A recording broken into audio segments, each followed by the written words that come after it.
રામ લક્ષ્મણ ની જોડ છે ભાઈ. રામ લક્ષ્મણ ની જોડ તૂટવા દેતી નહીં.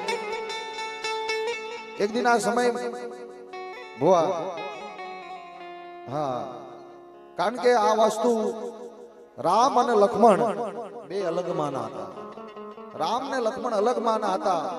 શી તથા લક્ષ્મણ નો પ્રેમ કેવો કે જ્યારે રામ ને 14 વર્ષ વનવાસ જવાનું થયું ત્યારે રામે કીધું કે લક્ષ્મણ આ ગાદી તારે સંભાળવાની છે, આ રાજ તારે સંભાળવાનું છે.